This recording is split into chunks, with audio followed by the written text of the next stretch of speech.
The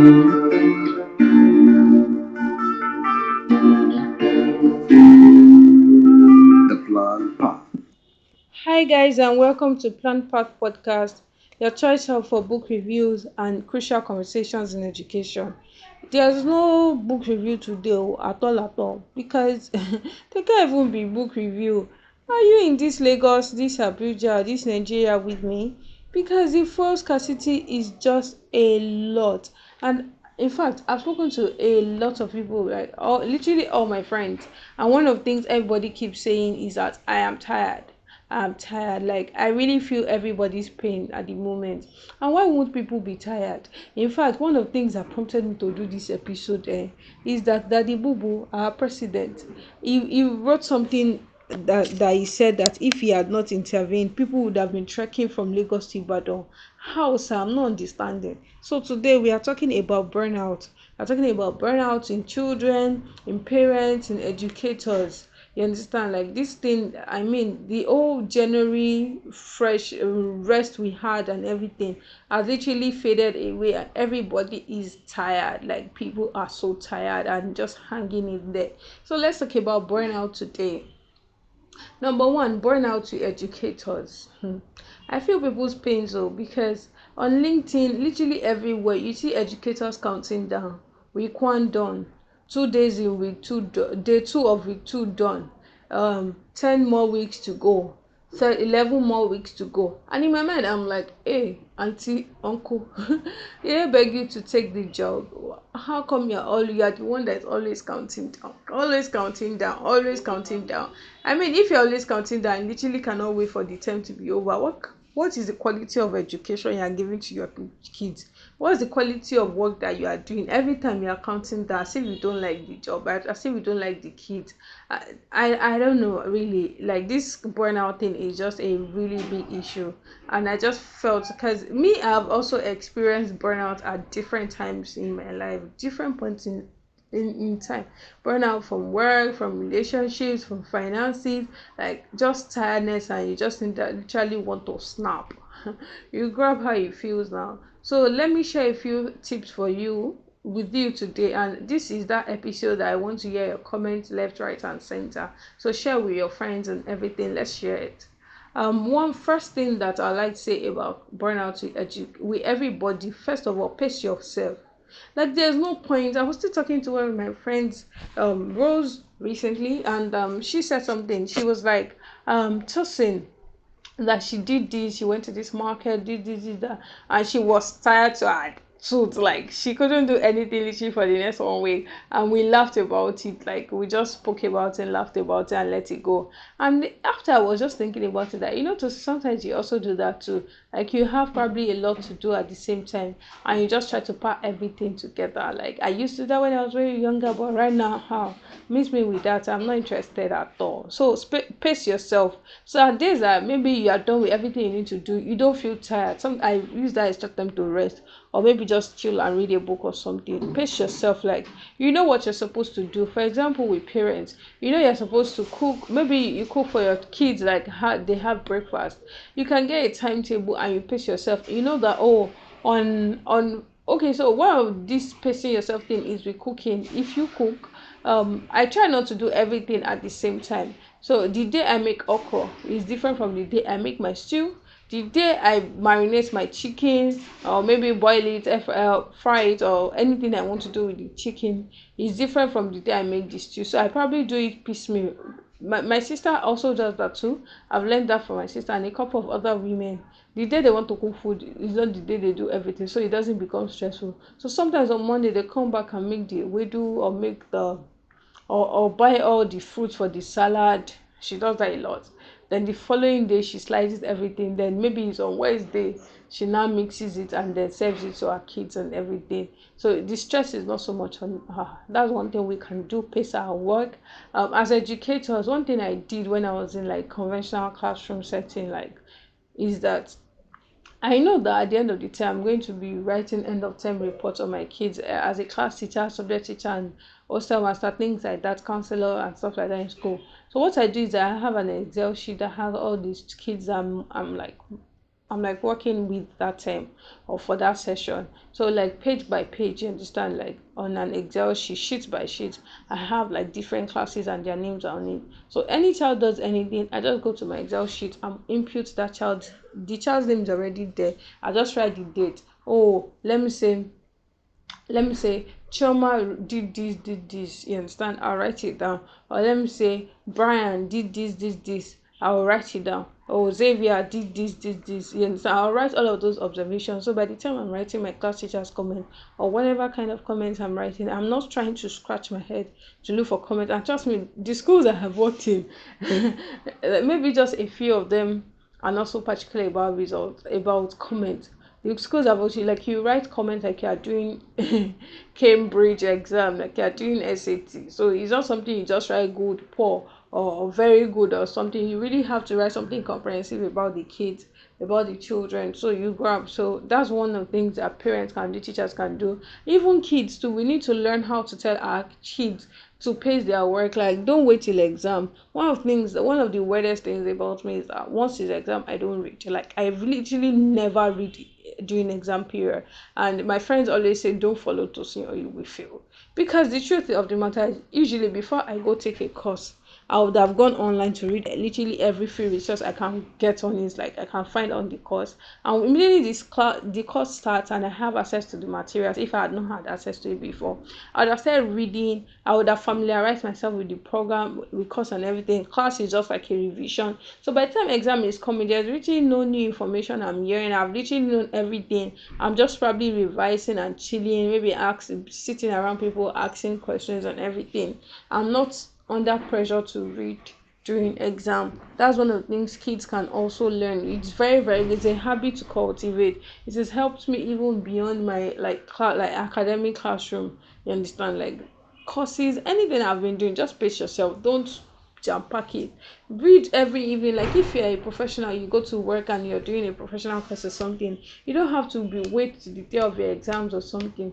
Come back from work, that time you're using on social media to like to always scroll around and everything. Dedicate 30 minutes every night and read something about your course. Trust me, at the end of the time, people will now take 1 week of what they call it, 1 week off work before the exam, and see where people are not able to what they call it, to pass the exams. I beg, please, the money you're using to write the exam is important, and a lot of factors sef. You need to get things done with quickly, as quickly as you can. Please try to pace yourself. It works a lot. Like, if you have listened to our episode on compound learning, please go. If you have not listened to it, please go and listen to it. It will help you with this like particular thing we're talking about. Another thing I would like to say, I don't even, this episode is actually unscripted. I did not write anything down. I'm just ranting to you people. The next thing I would also like to say, you understand, with parents, I understand that educators like do not get like break, maybe 1 month leave or anything, except maybe you have a baby or something. You had a baby. So one of things parents can do, and I learned this from this my friend, like shout out, like amazing folk, is that, see, you do not have to wait till maybe October or maybe July to get your leave. You now get the leave at once or rest, and you now come back and go back to work. Nah. One of the things this my friend does is that my friend like takes leave in like piecemeal. So January we had break and everything. By February, my friend is taking 1 week of work, like February, March, you grab. And then by that February, March, you get 1 week and at least you get to breathe. By this February, like that the work is reaching up there. And people are tired. You grab. So my friend just gets like that 1 week, just chills and bam bams and everything, and goes back to work. Like March, April, there's usually Easter break, so you have some time to relax and everything. So that my friend actually gets that kind of thing. Then May, April, when the work is already reaching, getting up here, you get another 1 week. That way parents can, pace themselves, maybe even get their break around their children's midterm break or something. Just do something to, pace yourself, so that that burnout doesn't like get to you, because people usually burn out when like everything just like literally jam packs together. We should avoid that. Like, it could be very hard to, but then it is quite possible, and if we plan ourselves systematically, we can achieve better results. Burnout is not something to be celebrated at all, at all. Next thing I'd also like to say right now is that please, parents, make reasonable decisions about your kids. Like, a school is like an eternity away from your home. Is either the home is moving close to the school, or that it's either this home is moving close to the school, or that you are probably getting a better another school for your child. It makes no sense for you to for a child to be waking up by 5 a.m. to go to school. Like, I see a lot of kids. Okay, first of all, I hear that I see kids as early as 6 though. I don't go out by 5 a.m. Nah, I don't, like, at least for now, I don't have to go out that early and everything. So it's kids are not even adults. We are not made. If you wake up early, maybe exercise, meditate, read or something, you're not supposed to be dressed up, fully dressed up, and be going to school by that time. You see kids coming back late sometimes. Maybe you went out and you're coming back around 7 p.m. or something. Sometimes school, you still see kids in school uniform by 6 p.m. Why? When do they get to rest? When do they get to play? I beg. Please, this life is not that deep. Oh, please, please, please, please, please, let these kids have time to rest. Like, make sure they are going to a school close to your home. Or if you are so concerned that, oh, maybe your office is far from home and there won't be anybody, you probably need to start making arrangements, maybe staying with their grandparents. You need to adjust your schedule. Like, that is so unhealthy for the kids. You see kids that they'll come back, they don't do assignments. Like, I consult for a lot of schools, I do stuff in schools, and I'm around teachers a lot, educators a lot, and you hear that these kids don't do their assignments. When will they do it? Even me, if I was the one self, I will pack the assignment one side, because I'll be tired when I get home. Now, burnout is a really big thing that we should really be talking about in the education sector. Another thing is that schools need to realize that the school's curriculum should allow for break, and teachers too should please allow it. There are days that, see, especially if you teach primary school, you see that early in the morning, you say that the brain was not built to wake up that early. You understand? By 7 o'clock, kids are in school, and maybe you had assembly and everything. 8 o'clock, the kids are asleep. Or maybe you had a very fun assembly, people did praise and worship. You know those assemblies that are really nice, to the kids stood for long. The kids are tired. Majority was on. That was a Yoruba expression that actually means that they are tired and like they are not coordinated again. So you just expect to start teaching those kids math. Sometimes at that point in time, start with their PhD or start with another subject. Like, you have to be like real flexible as an educator. Oh, sometimes you are teaching chemistry and you get to class and you just really notice it's not like they are sleeping, but just noticing that they are tired, they are not really interested in the class. Turn it to a quiz. That thing you want to teach them. You say that maybe you people have your school curriculum. You are supposed to have read before the class. Okay, so we'll do a quiz. Quickly do a quiz from your previous topic, from the new topic you are teaching and everything. It will make the class more interesting, lively. You can even do your quiz in such a way that they have 5 seconds to look at their textbook and then coordinate to answer. And like, you tell them everybody in the group must answer. Stuff like that. Like, just do something. You have to get very creative with it, because once the kids are born and they're not hearing anything you're saying at talk bang bang. Yeah, you are just on your own as a teacher. Okay, so that is about burnout. Then I would also say this to educators. I'm enjoying this unscripted episode actually. I'll say this to educators, even teachers, parents and everything. Try to have, because school is a social setting too. There's the sociology of school, you understand? So it's very likely that you build your life so much around school and you forget to have friends outside school. Everything, there's a child party, there's a sport, there's this thing happening in school, and like so much activities that you don't get in like conventional corporate sector. And you sometimes you just forget to make friends outside work, and before you know it, 5 years down the line, 30 years down the line, 10 years down the line, 20 years down the line, you are just like stuck in school. Literally, you don't have friends. Try to do things outside school. Like, if you are joining community groups, you don't have to join educators community group all the time. Like, it's not a crime. It doesn't mean that you are not serious about your work or you are not growing in your career or anything. Sometimes you should join a community group of mutual interest aside your work, like cooking, new moms, single moms, what they call it, single ladies, or it doesn't even have to be relationship based. I know that there is what they call it, There's a club in Ikoyi where you can learn pottery. You can go to Waka NG, like you can go to such places.